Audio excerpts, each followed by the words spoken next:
रियाले बुझ्न थालिन् कि एउटै काम पटक पटक दोहोर्याउन प्रोग्रामिङमा लूप प्रयोग गर्न सकिन्छ। उसले आफ्नो सिकाइको अर्को अध्यायमा कदम राखिन्। अघिल्लो दिनको उत्साह आज जिज्ञासामा परिणत भयो। उसले दोहोर्याइलाई स्पष्ट सुरुवात, शर्त र क्रमबद्ध बढाइले नियन्त्रण गर्न सिकिसकेकी थिइन्। अब रिया तयार भइन् शर्तमा आधारित लूप बुझ्न। यो लूप तबसम्म चल्छ जबसम्म शर्त सत्य हुन्छ। 20 वर्षकी विद्यार्थी रियाले कोडिङलाई आफ्नो दैनिक अभ्याससँग तुलना गरिन्।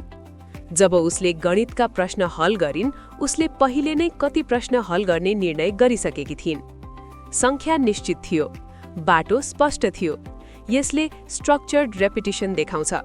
तर परीक्षा तयारी गर्दा रिया टपिकमा कन्फिडेन्ट नभएसम्म पढ्थिन्। समय वा पाना गन्ने कुरा थिएन। उसले जतिसम्म इम्प्रुभमेन्ट चाहिन्छ पढिरहन्थिन्। यसले उसलाई शर्तमा आधारित लूपको काम बुझ्न मद्दत गर्यो। यस प्रकारको लूप पहिले शर्त जाँच गर्छ।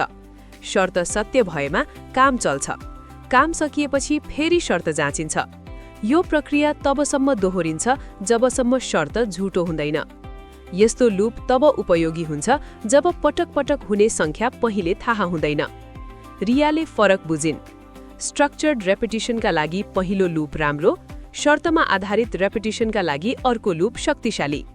यसरी उसले बुझिन् कि जति डिटर्मिनेसन छ त्यति लर्निङ पनि जारी रहन्छ।